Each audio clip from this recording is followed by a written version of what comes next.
Bora falar de economia? Vambora! Chega aí então, André Campedelli, conta pra gente então o que você traz de novidade. A gente vai falar de mercado de trabalho, né? Sim, bom dia Vivian, bom dia Eduardo. Esse é um dado bem importante, na verdade é um dado que a gente acaba não olhando todo santo dia, mas é um dado muito revelador que é o seguinte: a gente está com o mercado de trabalho com menos pessoas do que a gente tinha em 2019. A gente tinha aqui uma participação no mercado de trabalho de 63,7% de pessoas no mercado de trabalho. Ou seja, toda a força, todo mundo que pode trabalhar, existiam 63,7% de pessoas que estavam no mercado de trabalho. Esse número caiu para 57% no auge da pandemia, em 2020. E agora o que a gente tem? A gente tem 62,7% de pessoas no mercado de trabalho, ou seja, um número menor. Por isso, inclusive, que o desemprego está melhorando. Menor do que antes da pandemia. E se a gente pegar esses dados abertos, o número fica um pouco mais assustador, inclusive. O que a gente tem, então?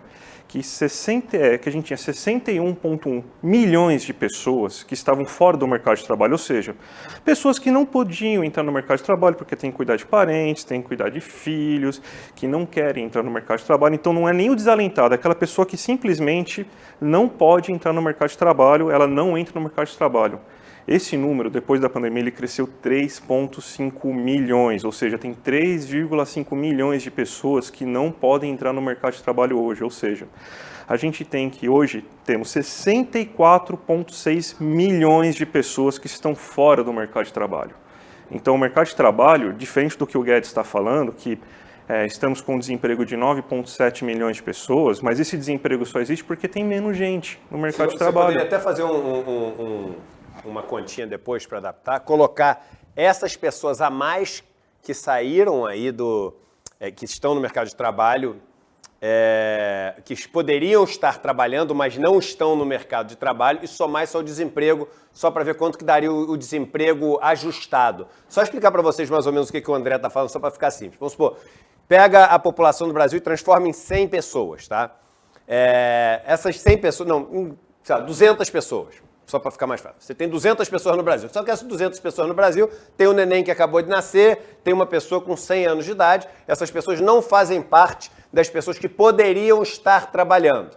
Então você pega as pessoas que poderiam estar trabalhando e vamos supor que dessas 200 pessoas, 100 poderiam estar trabalhando. Dessas 100 que poderiam estar trabalhando, essa taxa de participação é o seguinte: tem 62 dessas 100 que estão ali trabalhando ou querendo trabalhar, que estão no jogo, que estão no game, né? O que acontece?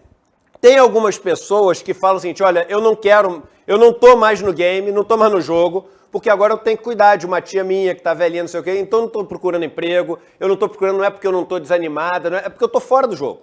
Eu tô fazendo outra coisa, né? Ou a pessoa teve algum problema de saúde e ela não pode mais participar do mercado. Então tem vários motivos.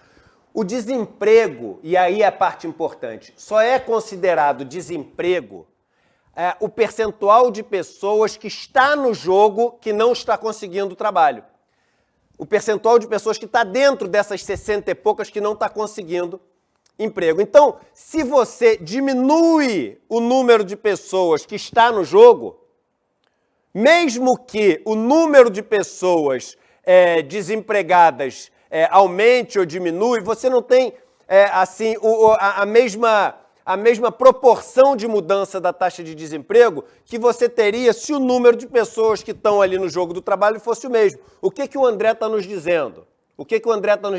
Apesar da gente estar vendo, em tese, um número de desemprego menor, esse número de desemprego menor pode estar vindo, e eu estou pedindo para depois ele fazer, para trazer outro dia aqui a conta ajustada, pode estar vindo de pessoas que não estão mais no mercado de trabalho, não estão mais fazendo parte desse grupo onde você busca quem está desempregada. É isso? Exatamente. Inclusive, aumentou do começo da pandemia, em 2019, na verdade, até o momento, aumentou em 5,8% a quantidade de pessoas que saíram do mercado de trabalho. Olha só, a gente tem que fazer essa conta, cara. A gente tem que fazer essa conta e adaptar para mostrar. Exato. Até um caso de uma aluna minha, por exemplo, aliás, um abraço para o pessoal da minha turma lá da Unip do Tatuapé, lá, que entrou em peso agora no ICL também, Mas até um caso de uma aluna minha que falou, professor, eu estou com muitos problemas, eu estou desesperado, eu não posso trabalhar e se eu tiver que pagar uma matéria nova, porque ela estava com risco de reprovação, eu vou ter que largar a faculdade. Então você tem um monte de pessoas, inclusive próximo de mim, ainda mais que eu sou professor, que está começando a sair do mercado de trabalho porque ela não tem condição. Não tem condição, tem que fazer outra coisa, tem que estudar, porque senão você não consegue estudar, daqui a 2 anos não consegue mais nada, tem que cuidar de um parente doente, tem que cuidar de um filho. Então, a sociedade brasileira está muito pior. Então, não é só questão de desemprego, a sociedade não permite que o brasileiro procure emprego hoje. Então, é mais grave ainda do que a gente está pensando. É isso aí. Então, resumindo, de 100 pessoas, tem 20 que estão desempregadas. Dessas 20 que estão desempregadas, 5 falam o seguinte, olha, eu estou fora do jogo, não estou nem mais procurando emprego. Aí o que aparece na estatística? Que só tem 15 desempregadas. Só que não caiu o desemprego. Essas 5 não estão mais procurando emprego. Elas não estão mais no jogo. Não estão mais participando da estatística. Então é isso que o André está falando. Só que isso está acontecendo na ordem de milhões. Tem várias pessoas aqui, ó. Várias pessoas comentando aqui, ó. Ah, minha irmã está nesse grupo. Tem minha mãe e minha tia que agora elas estão tendo que cuidar. A outra falando, eu tive que parar tudo porque agora eu estou precisando cuidar dos meus filhos. Então vocês sabem isso. Vocês sabem isso. Pô, muito importante essa informação que você trouxe, André. Sim, sim, importante porque o dado não é aquele maquiado, mas ele tem uma base menor. Então, parece que está melhorando, mas na verdade, se a gente abre esse dado, não está. Vamos tentar ajustar isso depois, que é muito importante. Vamos sim. Maravilha. E a gente convida a nossa audiência para acompanhar e para ler o artigo na íntegra lá no icleconomia.com.br.